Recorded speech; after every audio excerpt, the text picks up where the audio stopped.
നമസ്കാരം. Raf talk ഫുട്ബോളിലേക്ക് ഏവർക്കും സ്വാഗതം.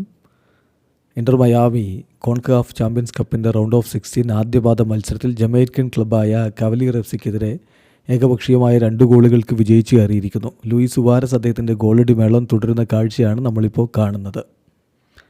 ഈ കളിയിൽ ലിയോ മെസ്സി കളിച്ചിട്ടുണ്ടായിരുന്നില്ല. ഒരിക്കൽ കൂടി മെസ്സി ഇല്ലെങ്കിലും വിജയിച്ച് കയറാമെന്ന് ഇന്റർ മയാമി തെളിയിക്കുകയാണ്. ഇത്തരം കളികളിൽ നോ മെസ്സി നോ പ്രോബ്ലം എന്ന രൂപത്തിലേക്ക് പോകുന്നു. അതിൻ്റെ കാരണം ലൂയിസ് സുവാരസിൻ്റെ ഗോളടി മികവ് തന്നെയാണ്. മെസ്സിയുടെ കാര്യത്തിൽ എന്ത് സംഭവിക്കുന്നു എന്നുള്ളത് ഇപ്പോൾ ദുരൂഹമായിട്ട് മാറുകയാണ്. മെസ്സിക്ക് പരിക്കൊന്നുമില്ല, മസിൽ ഓവർലോഡാണ്, അത് മാനേജ് ചെയ്യുകയാണ്, അതുകൊണ്ട് കളിക്കാത്തതാണ്, കൂടുതൽ കാലം പുറത്തിരിക്കാതിരിക്കാൻ വേണ്ടി ഇപ്പോൾ കളിപ്പിക്കാത്തതാണ് എന്നൊക്കെ ഇന്റർ മയാമി പറയുന്നുണ്ടെങ്കിലും സംഗതി അങ്ങനെയല്ല എന്ന തരത്തിലുള്ള ന്യൂസുകൾ ഇപ്പോൾ അമേരിക്കൻ മാധ്യമങ്ങളിലൂടെ പുറത്തേക്ക് വരികയാണ്. അതിനെക്കുറിച്ച് വേറെ വിശദമായി ചർച്ച ചെയ്യേണ്ട വിഷയമാണ്. ഏതായാലും മെസ്സിയെ ഗാലറിയിൽ സാക്ഷി നിർത്തിക്കൊണ്ടാണ് ഇന്റർ മയാമിയുടെ ഒരു വിജയം.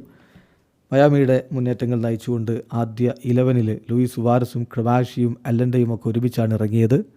ആദ്യ പകുതി എന്ന് പറയുന്നത് ഇന്റർ മയാമിക്ക് ഒട്ടും ഗുണകരമായ ഒന്നായിരുന്നില്ല. മോശം പ്രകടനം തന്നെയാണ് ഇന്റർ മയാമി നടത്തിയത്. അവസാന ഘട്ടത്തിൽ കവലിയർ എഫ് സി ഒരു ഗോൾ അടിച്ചെങ്കിലും അത് പിന്നീട് റൂൾഡ് ഔട്ട് ആവുകയായിരുന്നു.